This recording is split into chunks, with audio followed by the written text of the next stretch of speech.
Assalamualaikum warahmatullahi wabarakatuh. Selamat datang di channel Kang Komeng. Pada kesempatan kali ini Kang Komeng akan menceritakan sebuah cerita yang berjudul Kutukan di Balik Keberuntungan Cincin Penglaris. Tapi sebelum itu, Kang Komeng mengingatkan kepada teman-teman untuk menekan tombol subscribe dan lonceng notifikasinya agar tidak ketinggalan cerita-cerita menarik dari Kang Komeng berikutnya. Baiklah, kita langsung ke ceritanya. Pariman adalah pria berusia 45 tahun, seorang pedagang keliling di sebuah desa kecil bernama Desa Waringin. Ia menjual barang-barang kebutuhan sehari-hari, seperti sabun, minyak, dan bahan makanan dari rumah ke rumah. Desa Waringin dikenal sepi, dikelilingi oleh hutan lebat dan sawah yang luas. Penduduknya hidup sederhana, kebanyakan sebagai petani atau pedagang kecil seperti Pak Riman. Setiap pagi, Pak Riman berkeliling dengan gerobak kayunya, berjalan kaki berpuluh-puluh kilometer. Namun, hasil dagangannya selalu sedikit. Hujan atau panas, ia tetap berusaha mencari rezeki. Tetapi, akhir-akhir ini keberuntungan benar-benar meninggalkannya. Barang dagangannya sering tidak laku, dan ia terpaksa berhutang ke toko grosir untuk membeli stok baru. Bu Rini, istrinya, selalu berusaha menguatkan hati Pak Riman. Sabar Pak, mungkin rezeki kita belum datang. Yang penting kita tetap berusaha, ucapnya lembut sambil menyuapi anak bungsu mereka. Namun Pak Riman hanya menghela napas panjang. Suatu sore, setelah seharian tidak berhasil menjual apapun, Pak Riman memutuskan untuk pulang lebih awal. Di tengah perjalanan melewati hutan kecil menuju desanya, ia melihat sesuatu berkilau di tanah. Karena penasaran, ia berhenti dan memungut benda itu. Ternyata benda itu adalah sebuah cincin kuno berwarna keemasan dengan ukiran rumit yang menyerupai ular melingkar. Cincin itu tampak berharga, tetapi juga memberikan kesan aneh. Pak Riman memperhatikan cincin itu sejenak, lalu menyimpannya di saku. Siapa tahu ini bisa dijual di pasar, pikirnya, tanpa menyadari bahwa cincin itu akan membawa perubahan besar dalam hidupnya. Keesokan harinya, Pak Riman memutuskan untuk memakai cincin itu di jari manisnya. Sekedar iseng, ia merasa lebih percaya diri, meskipun hari itu tidak ada yang berbeda. Namun, anehnya, saat ia mulai menjajakan dagangan, pelanggan-pelanggan yang tidak biasanya acuh tiba-tiba tertarik membeli. Dalam waktu singkat, hampir seluruh barang dagangannya ludes terjual. Bahkan, beberapa pelanggan berebut untuk membeli barang yang tersisa. Pak Riman, besok bawa lagi sabun yang kemarin ya, enak sekali wanginya, kata seorang ibu. Pak Riman heran, sabun yang ia jual sebenarnya biasa saja. Tidak ada yang istimewa, tapi ia hanya mengangguk sambil tersenyum. Hari itu, ia pulang dengan kantong penuh uang. Bu Rini menyambutnya dengan wajah bahagia, tetapi juga sedikit bingung. Kok laku semua Pak? Ada apa ya? Pak Riman hanya menjawab singkat, mungkin ini cuma kebetulan Bu. Namun di dalam hatinya ia mulai merasa bahwa keberuntungan ini ada hubungannya dengan cincin yang ia temukan. Malam itu, Pak Riman sulit tidur. Ia mendengar suara-suara aneh dari luar rumahnya, seperti langkah kaki yang beredar di sekitar halaman. Ia membuka jendela, tapi tidak terlihat apa-apa. Ia mencoba mengabaikannya dan kembali tidur. Namun, di tengah malam, ia bermimpi aneh. Dalam mimpinya, ia melihat sosok bayangan hitam besar dengan mata merah menyala. Sosok itu berdiri di tengah hutan, memandangnya sambil berkata, "Kekayaanmu punya harga. Jangan lupa bayarannya." Pak Riman terbangun dengan keringat dingin. Ia melihat ke jari manisnya, di mana cincin itu masih melingkar. Saat ia memperhatikan cincin itu lebih dekat, ia merasa ukiran ular pada cincin tersebut bergerak, meskipun hanya sekejap. Pagi harinya, Pak Riman kembali keluar untuk berdagang. Sekali lagi, dagangannya laris manis tanpa penjelasan. Tetapi saat ia membuka laci gerobaknya untuk menghitung uang hasil jualannya, ia menemukan sesuatu yang tidak biasa. Ada beberapa lembar uang yang terlihat kusam dan berlumuran noda merah seperti darah. Pariman terdiam. Apakah cincin ini benar-benar membawa keberuntungan? Ataukah ada sesuatu yang lain di baliknya? Pariman mulai menikmati kekayaan yang datang tiba-tiba setelah memakai cincin misterius. Dagangannya laris, hidupnya berubah drastis, dan ia merasa menjadi orang paling beruntung di desanya. Namun, di balik kesuksesannya, tanda-tanda mengerikan mulai muncul. Mimpi buruk, suara-suara aneh, hingga kematian misterius di sekitarnya membuatnya menyadari bahwa cincin itu bukan sekedar pembawa keberuntungan. Sejak menemukan cincin itu, Pariman berubah total. Dagangannya selalu habis.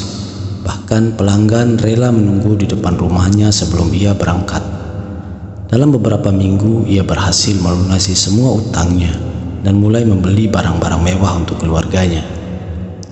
Bu Rini, istrinya, merasa sangat bahagia. "Pak, alhamdulillah ya, rezeki kita melimpah sekarang. Anak-anak bisa makan enak setiap hari. Akhirnya doa-doa kita dijawab," kata Bu Rini. Namun, di balik kebahagiaan itu, Pariman mulai merasakan keanehan. Ia sering bermimpi buruk, selalu tentang sosok bayangan hitam dengan mata merah menyala.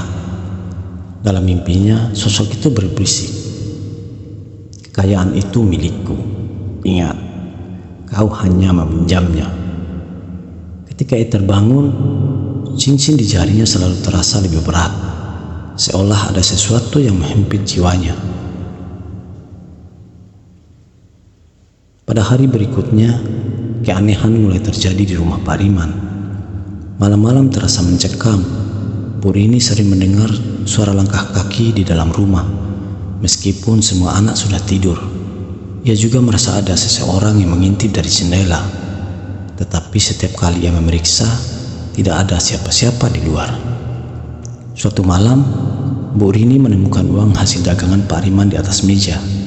Namun, beberapa lembar uang terlihat penuh dengan noda merah, seperti darah yang mengering. Ketika ia bertanya kepada suaminya, Pariman hanya berkata, "Mungkin ini cuma tinta, gak usah dipikirkan, Bu." Namun dalam hati, Pariman tahu bahwa ini bukan tinta. Ia teringat mimpi-mimpi buruk yang terus menghantuinya. Selain keanehan di rumahnya, orang-orang di sekitar Pariman mulai mengalami hal-hal buruk.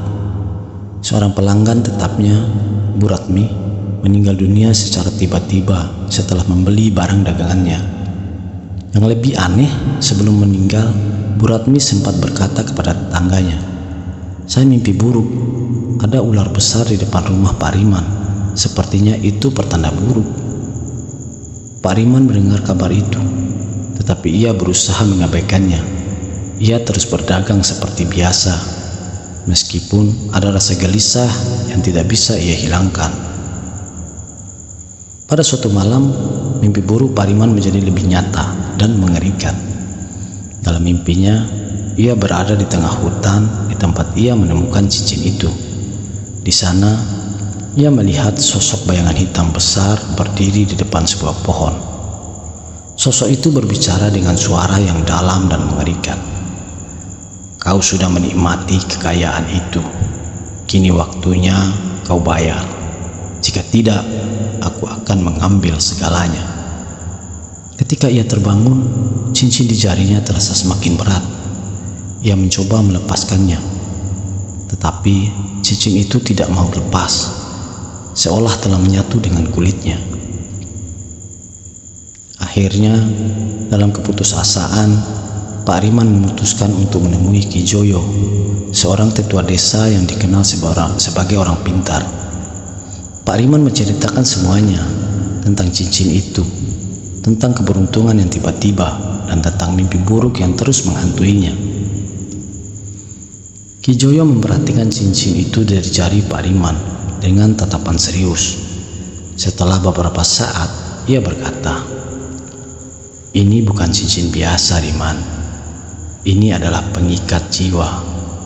Kau mungkin mendapatkan kekayaan, tapi kau sudah terikat dengan kekuatan gelap yang memintamu membayar harga yang mahal. Pak Riman terkejut. Apa maksudnya, Ki? Bagaimana cara saya melepaskannya? Ki Joyo menghela napas. Untuk lepas dari cincin ini, kau harus mencari tahu siapa yang memilikinya sebelum kau. Dan ingat, waktumu tidak banyak. Kalau kau terus memakai cincin itu, kau akan kehilangan lebih dari sekedar uangmu. Setelah mendengar peringatan Ki Joyo, Pak Riman mulai menyadari bahwa ia telah terlibat dalam sesuatu yang jauh lebih besar dan berbahaya daripada yang ia bayangkan. Malam itu, ia kembali ke rumah dengan pikiran penuh ketakutan. Namun, ketika ia membuka pintu rumahnya, ia terkejut melihat sesuatu di dalam ruangan tamu. Bayangan hitam besar dengan mata merah menyala berdiri di sana dan memandangnya tanpa berkata apa-apa. Apakah ini tanda bahwa waktunya hampir habis? Apa yang harus dilakukan Pak Riman untuk menyelamatkan dirinya dan keluarganya? Pak Riman kini terjebak dalam lingkaran kegelapan yang dibawa oleh cincin misterius itu. Bayangan hitam yang menghantuinya semakin nyata, sementara keluarganya mulai merasakan dampak dari kutukan tersebut. Dalam usahanya untuk membebaskan diri, Pak Riman menemukan fakta mengejutkan tentang asal-usul cincin itu. Namun, waktu semakin menipis dan bayangan hitam itu kini menuntut pembayaran terakhir yang tidak bisa ditawar. Setelah pertemuannya dengan Ki Joyo, teror di rumah Pak Riman semakin menjadi-jadi. Sosok bayangan hitam yang ia lihat di ruangan tamu tidak hanya diam. Malam itu, ia mendengar suara berat berbicara di telinganya. Waktumu hampir habis, Riman. Pilih kau atau keluargamu. Pak Riman terbangun dengan keringat dingin, tetapi ia tidak lagi sendirian. Purini juga mulai mengalami mimpi buruk yang sama. Ia sering terbangun sambil menangis, memegang tubuhnya yang menggigil. Anak-anak mereka juga mulai sakit-sakitan tanpa sebab yang jelas, meskipun sebelumnya mereka sehat. Ketakutan memuncak ketika salah satu anaknya, Dimas, melihat bayangan hitam besar berdiri di luar jendela kamar mereka. Anak itu berteriak, tetapi ketika Pak Riman keluar untuk memeriksa, ia hanya menemukan bau anyir yang menusuk hidung. Pak Riman akhirnya memutuskan untuk mencari tahu lebih dalam tentang cincin tersebut. Ia kembali menemui Ki Joyo dan memohon bantuan. Ki Joyo melakukan ritual sederhana dengan mencelupkan cincin itu ke dalam air garam. Saat air menyatu dengan cincin, asap hitam keluar dari permukaannya, diiringi suara rintihan menyeramkan. Ki Joyo berkata, cincin ini bukan hanya jimat biasa. Ini adalah benda terkutuk yang telah digunakan oleh banyak orang sebelumnya untuk pesugihan. Setiap pemilik sebelumnya telah membayar harga yang begitu mahal, nyawa mereka atau nyawa orang yang mereka cintai, kata Ki Joyo. Ia menyarankan Pak Riman untuk mencari dukun yang awalnya membuat cincin itu. Kalau kau ingin lepas dari kutukan ini, hanya dia yang bisa memutuskan ikatan ini. Tapi ingat, itu tidak akan mudah. Kau harus siap menghadapi konsekuensinya. Akhirnya, Pak Riman pergi ke desa tetangga tempat cincin itu konon berasal. Setelah mencari informasi, ia menemukan rumah seorang dukun tua bernama Mbah Surti yang dikenal memiliki ilmu hitam tingkat tinggi. Mbah Surti awalnya menolak membantu, tetapi setelah Pak Riman memohon dengan air mata, ia akhirnya berbicara. Cincin itu adalah milikku dulu. Aku membuatnya untuk membantu orang-orang mendapatkan kekayaan. Tetapi setiap kekayaan ada harganya. Kau tidak akan bisa lepas kecuali kau melakukan ritual penebusan. Ritual itu harus dilakukan di hutan tempat Pak Riman menemukan cincin tersebut. Mbah Surti memperingatkan bahwa ini adalah taruhan hidup dan mati. Jika kau gagal, bayangan hitam itu akan mengambil seluruh keluargamu. Jika kau berhasil, kau akan kehilangan semua yang kau dapatkan dari cincin ini. Tidak ada jalan lain. Akhirnya malam itu, di bawah bulan purnama, Pak Riman kembali ke hutan bersama Mbah Surti. Di tengah hutan, mereka menggali lubang di tempat Pak Riman menemukan cincin itu. Mbah Surti memulai ritual membacakan mantra sambil melemparkan bunga, dupa, dan darah ayam hitam ke dalam lubang. Bayangan hitam itu muncul, kali ini lebih besar dan lebih menyeramkan. Suaranya bergema di seluruh hutan. Kau ingin bebas, maka bayar dengan darahmu. Pak Riman diminta oleh Mbah Surti untuk melepas cincin itu dan melemparkannya ke dalam lubang. Namun, cincin itu tidak mau lepas dari jarinya. Bayangan hitam semakin mendekat, membuat udara di sekitar terasa berat dan panas. Dengan keberanian yang tersisa, Pak Riman memotong jarinya sendiri menggunakan pisau kecil yang telah disiapkan Mbah Surti. Cincin itu akhirnya terlepas dan jatuh ke dalam lubang. Saat itu juga bayangan hitam itu berteriak melengking sebelum menghilang bersama cincin ke dalam tanah. Keesokan harinya setelah ritual selesai, Pak Riman kembali ke rumah. Dagangannya tidak laku, kekayaannya lenyap dalam sekejap, dan ia kembali menjadi pedagang kecil seperti sebelumnya. Namun, keluarganya selamat dan ia merasa lega meskipun harus memulai semuanya dari nol. Purini bertanya, "Apa sebenarnya yang terjadi, Pak?" Pak Riman hanya tersenyum lemah dan menjawab, "Rezeki itu harus dicari dengan cara yang halal, Bu. Aku sudah belajar dari kesalahanku.